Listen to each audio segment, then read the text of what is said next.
Et voilà. Donc, nous avons notre objet spatial et nous avons la liste de clients. Alors, premièrement, nous allons glisser, déposer notre composant objet spatial Trade Area ou zone de chalandise et on va fixer notre rayon qui est 0 à 3 km et 3 à 5 km. Donc pour plus de détails, juste je vais changer pour plus de détails sur ce composant, on vous invite à consulter notre vidéo sur les objets spatiaux. Là, vous allez trouver plus de détails sur ce composant. Après, une fois que nous avons, juste pour visualiser notre rayon, regardez, je vais juste runner notre workflow et voilà, nous avons les deux rayons là. C'est le premier rayon qui est 0 à 3 km et là, nous avons le deuxième rayon qui est de 3 à 5 km. Après, qu'est-ce qu'on va faire? On va juste détecter aussi l'objet spatial au niveau de longitude et latitude par client. Donc du coup, je vais créer un point et je vais lui dire donc pour les longitudes long et pour les latitudes lat et puisque les noms de colonnes s'appellent long et lat. Je vais vous montrer. Donc là, il suffit juste de spécifier les longitudes et latitudes. Hein. Voilà, et tout dépend de la mesure que vous avez appliquée à votre point longitude et latitude, mais il ne nécessite pas beaucoup de configuration. Notre composant. Donc ici, je vais faire un browse pour vous, afin que vous sachiez la liste des clients. Voilà, on a tous les clients, en fait les points de chaque client. Juste, je vais afficher Interact Slide par exemple. Voilà, du coup nous avons la liste des clients point par point. Ok, donc une fois que nous avons la liste des clients et aussi nous avons notre rayon. Par contre, dans notre rayon, on va aussi fixer par combien de kilomètres square. Donc du coup, je vais utiliser le fil d'info ou spatial info pour détecter en fait à partir de ce rayon le kilomètre square. Combien nous avons de kilomètres square. Voilà, donc je vais juste runner pour vous montrer qu'est-ce que ça veut donner. Donc sur un rayon de 0 à 3 km, normalement ça doit... Donc non, il faut sélectionner notre objet spatial. Voilà, je vais re-runner. Voilà, donc nous avons 28 km par kilomètre carré et là nous avons 50, 50, sur les 0 à 3, sur un rayon de 0 à 3 km nous avons 28 km et sur 3 à 5 km nous avons 50 km carrés. Voilà, donc après pour croiser les deux, donc pour avoir mon point de vente et le nombre de clients sur ce point de vente, on va utiliser l'objet Spatial Match. D'accord, qui va nous permettre de matcher les deux objets spatiaux. Donc, pour vous, afin d'éliminer toute ambiguïté, c'est tout ce qui était, c'est tout ce qu'il est connu déjà. Le target, c'est déjà connu. Donc, on connaît bien notre point de vente. Donc, je vais lier notre T avec mon point de vente. Et tout ce qui est inconnu, puisque je ne sais pas combien de clients j'ai par kilomètre square, du coup, je vais lier mon objet spatial qui est point géographique à l'entrée U. D'accord. Du coup, on peut là spécifier l'objet spatial qu'on souhaite utiliser. Donc là, dans la partie U, donc voilà, et là nous avons normalement notre objet spatial, notre objet spatial. Et ici, c'est enfin, c'est l'intersection entre ces deux, il se comporte comme un select. Du coup, on peut voir tous les colonnes que nous avons, zip, longitude, latitude, city, first name, last name, ainsi de suite. Et donc là, on peut aussi lui dire en fait quand où on souhaite afficher cette partie, hein. Target intersect universe, contain universe, within universe, touch universe, touch or intersect universe.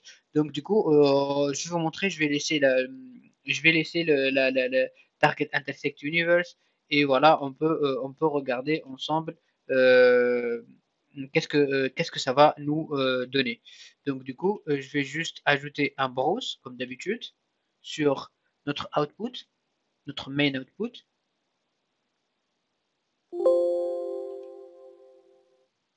Et voilà, donc du coup, vous voyez, donc là sur ce rayon, j'ai un nombre bien déterminé de clients. Voilà, je change l'affichage. Ah, ça c'est pas clair, je vais mettre light. Voilà. Du coup, là, nous avons notre carte et nous avons la liste des clients sur un rayon bien déterminé. Donc voilà, là, nous avons la première partie et là, nous avons la deuxième partie. On peut aussi tester en fait, par exemple, Target Contain Universe pour vous montrer en fait si mon target contient en fait tous les univers, c'est la même chose. Ainsi de suite, je vous invite aussi à les tester within universe, donc uniquement dans l'univers. Donc on n'a pas en fait uniquement dans l'univers, c'est entre les deux pratiquement. Et voilà, je vous invite en fait de les découvrir au fur et à mesure. Ensuite, une fois que nous avons là maintenant tout ce qui est donc vous voyez, regardez ici. Donc nous avons le radius. Voilà, donc là les trois, tous ces clients sont dans un rayon de 3 à 5 km, ainsi de suite. Voilà, après je vais faire un group by pour avoir en fait le nombre de clients, le store. Donc là, qu'est-ce que nous avons? Donc là, nous avons le radius size, nous avons les kilomètres square aussi, le customer ID, et normalement nous avons un seul store. Du coup, je vais grouper par store, allez, par exemple,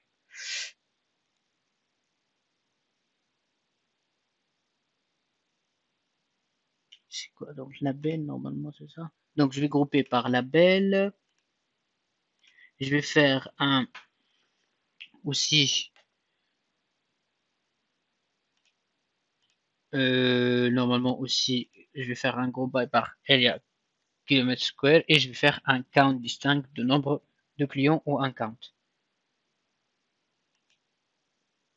Voilà, du Customer ID. Vas-y, on regarde qu'est-ce que ça nous donne. Voilà, donc là, et on ajoute le rayon aussi, hein. Radius size, group by. Voilà, je vais le faire monter ici. Franchement, j'aurais pas besoin du label parce qu'on sait qu'on a un seul store. Voilà, donc sur un rayon de 0 à 3, nous avons 135 clients et sur 3 à 5, nous avons 165 clients. Du coup, je vais diviser le nombre de clients par le area kilomètre square. Je vais faire un formula et je vais lui dire donc count distinct customer ID divisé par le area, area square. Voilà. Voilà. Je vais l'appeler par exemple MP client KM par exemple. KM SQ pour kilomètre square ou kilomètre carré. Voilà. Et après, je vais juste créer mon browse et je clique sur CTRL R pour runner. Voilà. Et voilà. Donc là, sur un rayon de 0 à 3 km, j'ai 4 clients. Sur un rayon de 3 à 5 km, j'ai 3 clients. Du coup, en fait, on peut comparer en fait en se basant sur le nombre de clients par kilomètre carré.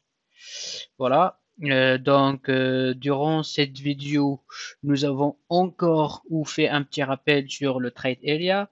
Après, nous avons vu aussi sur la partie spatiale, le spatial info pour avoir en fait des données relatives à un objet spatial qui est le rayon dans ce cas. Nous avons vu aussi comment créer un point avec AlterX à partir de 2 points, longitude, l'altitude et de la positionner sur la carte.